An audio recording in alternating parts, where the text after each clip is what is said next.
বাংলাদেশে যে পরিমাণ জমি অনাবাদি পড়ে থাকে সেই জমিতে যদি সঠিকভাবে চাষ করা হয় তাহলে আমার মনে হয় বাংলাদেশের মানুষের আর বিদেশ যেতে হয় না, অথবা এদেশের অর্থনীতি অনেকটা উন্নত বিশ্বের সাথে তাল মেলাতে পারে। আজকে আমরা তথ্য প্রযুক্তির কারণে দেখতে পাচ্ছি চীন জাপানের মতো দেশ বা উন্নত যে যে কান্ট্রিগুলো তাদের গ্রামের দৃশ্যগুলো দেখতে পাচ্ছি এবং তাদের যে কৃষির সফলতা সেটাও দেখতে পাচ্ছি। কিন্তু আমাদের বাংলাদেশে আমরা অনেকটা অলস প্রকৃতি হওয়ার কারণে আমাদের অধিকাংশ জমি কিন্তু অনাবাদি পড়ে থাকে, বছরের একটা বিশাল সময় অনাবাদি পড়ে থাকে।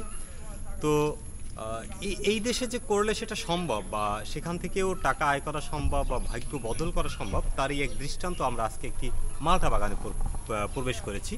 আর এই বাগানটিতে আমরা দেখতে পাচ্ছি যে এখানে মালটা যে পরিমাণ গাছে যে পরিমাণ পাতা রয়েছে তার চেয়ে মালটা হয়েছে বেশি, এবং এক একটি মালটা 400-500 গ্রাম ওজনের মতো হয়েছে। মানে আমাদের দেশীয় যে জাম্বুরা সেরকমের এক একটি মালটা হয়েছে। আপনাদের আমি একটু দেখানোর চেষ্টা করছি, মানে এখানে হাজার হাজার মালটা ধরেছে।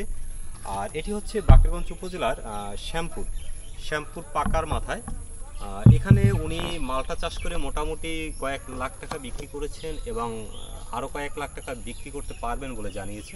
আপনারা দেখুন যে কী পরিমাণ মালটা এখানে ধরেছে তার গাছে, মানে অস্বাভাবিক মালটা এখানে ধরেছে। আসলে ক্যামেরা কীরকম দেখাচ্ছে আমি বলতে পারতেছি না। তো আপনারা যদি এরকমের অনাবাদি বা পরিত্যক্ত জমি যেগুলো সেগুলোকে যদি এভাবে কাজে লাগান তাহলে ভাগ্য বদল করা, বা আর কি ভাগ্য বদল না হোক, আপনার কিছু পরিমাণ হলেও সেখান থেকে আয় হবে।